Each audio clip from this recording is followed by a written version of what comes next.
Assalamu alaikum. May God's peace be upon each single one of you.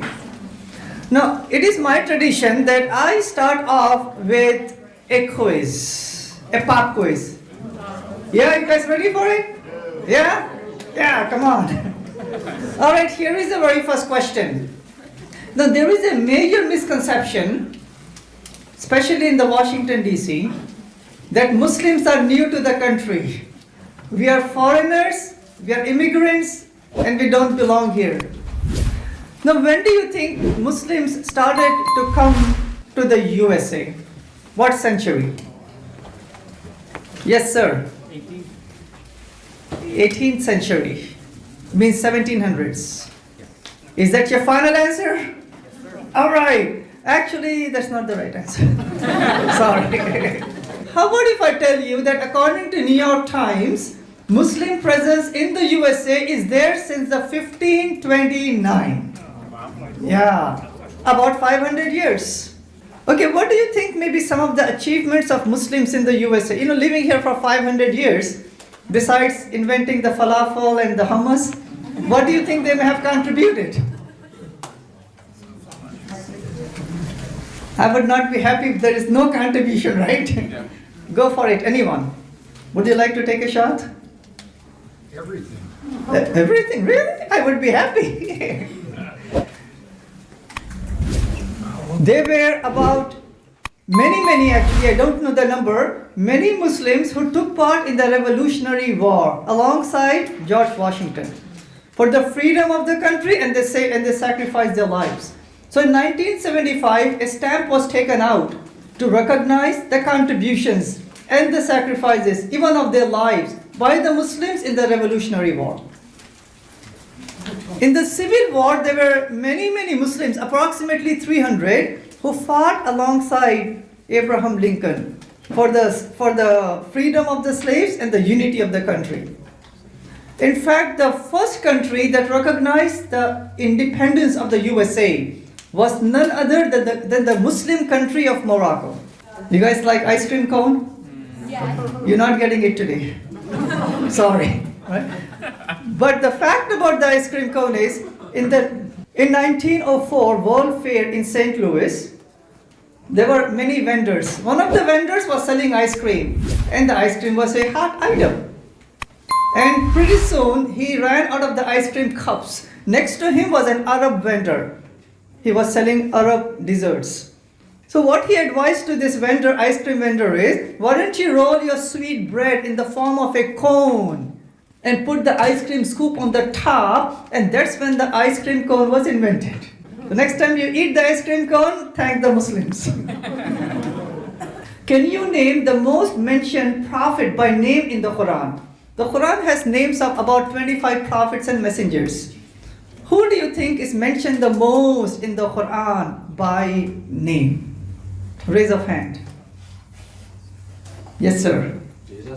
Jesus. He's mentioned 25 times, but there are many more prophets mentioned more times than Jesus.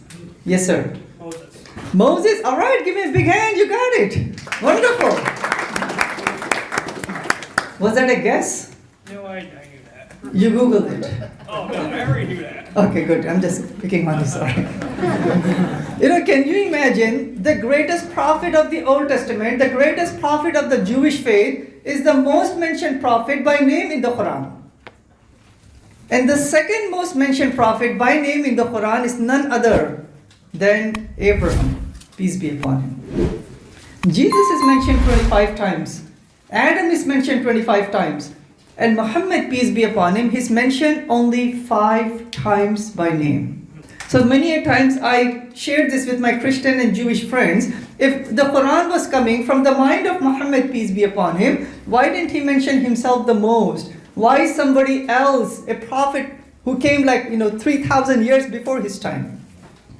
Okay, here is one more question. Who is the only lady mentioned by name in the whole Quran? All right, you got it. Give hand. Yes. Good job. Was that your answer too? Yeah. All right, very good. Learning from him. Yeah? Like telepathy? Yeah. Right? That's what I thought. Can you imagine, not the name of Muhammad, peace be upon him's wife, mother, daughter, believing ladies of that time? No, none of them are mentioned by name. But a lady, quote unquote, a Jewish lady, who came 600 years before him, and he never met her. She's mentioned 32 times in the Quran, with honor and respect and prestige, and 18 times in the New Testament Bible. Alright? So in fact, there is a passage in the Quran, chapter number 3, verse number 42. Chapter 3, verse number 42, in which God is saying, so an angel was sent to Mary, and this angel is saying to Mary, "Oh Mary, God has chosen you, and God has purified you, and God has chosen you and honored you above all the ladies." So that is the honor, the respect that Mary has in Islam. In fact, when it comes to Jesus, there are many miracles mentioned about Jesus in the Quran which are also not there in the New Testament, by the way. You know, when Mary as a virgin, when she became pregnant and she delivered the baby, she brought the baby to her people. And they started to accuse her. You know, how can you do something like this? You know, fornication and adultery and all. They started to accuse and started to call the names. So at that time, Mary, she was silent. There was no DNA test, right? No scientific test that she can say, you know what, this is a miracle. But at that time, baby Jesus, who was 1 day old, he started to speak. So this is there in the Quran, chapter 19, verse number 30. And Jesus, he said, you want to know baby, what does the baby say, right? No, it was not change my diapers. Right? So baby Jesus, this is what he said. This is the translation. That I am a servant of God. God has appointed me to be a prophet and has given me a book and has honored me to respect my mothers and to pray and to give charity as long as I live. So those were the very first words of Jesus mentioned in the Quran as a miracle. Then other miracles of Jesus are mentioned in the Quran in many passages scattered all over the Quran. That he healed the lepers, the blind, the sick. That he gave life to the dead.